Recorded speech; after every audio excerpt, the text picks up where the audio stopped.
So your car won't start? It might just need a jump. That's why I'm here. I'm going to show you how to jump start a car.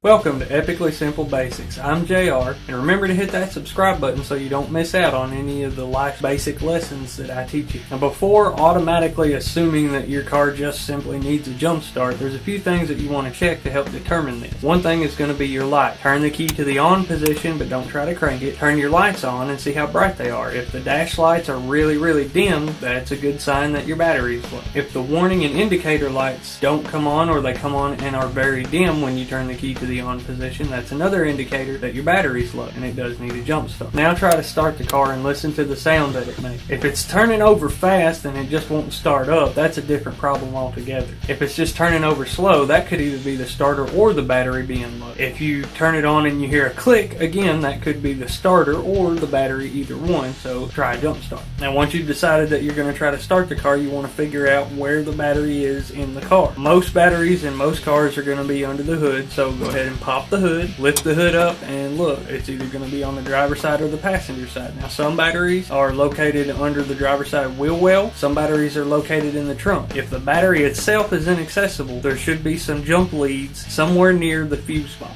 Now you also want to check your cables, make sure everything's tight, because sometimes the different signs of a dead battery could just be caused by a loose wire. Now in order to jump start your car, you're going to need another car or a jump box, but most people don't keep a jump box in the trunk, so we're going to go with another car in this example. So check the car that's going to be jumping the dead battery, find out where the battery is on that car. You want to get those two batteries as close together as possible. Pull the good car into place so that you don't have to stretch the jumper cables all the way out. You want a little bit of slack in the cables when you hook them up. One thing you're definitely going to need in order to jump a car, aside from another car, is going to be the jumper cables themselves. If you don't already have some jumper cables, I got a link in the description. Go check out a good cheap pair. You can get those. If you don't like the ones that I linked to, check out some others.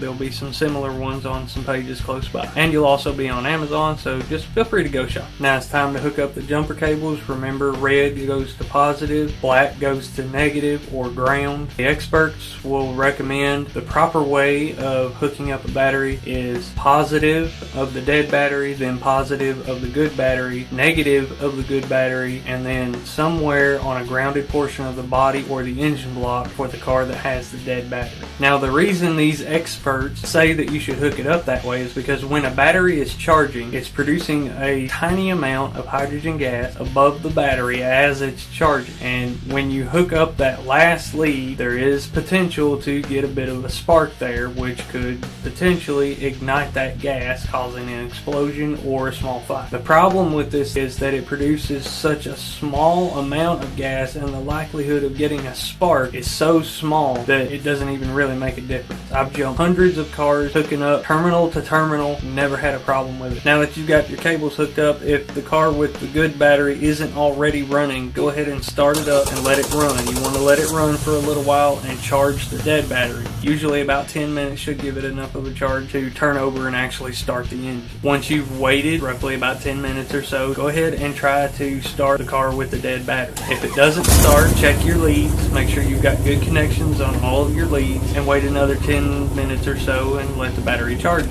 Try again. Once you've got the car that has the problem battery started and it's running, go ahead and unhook your lead. And unhooking your leads is as simple as going in reverse. Remove the negative first, then the positive, and then the same on the other battery. The car that you jumped, you want to leave it running for another few minutes or so. Let the battery charge. Experts are going to say that this is bad for the alternator, but again, I've done this hundreds of times and never had a single problem with an alternator, unless the alternator was the problem to start with. Once you finally got the car started and you're off on your way, it's a good idea to make a pit stop at a local auto parts store, such as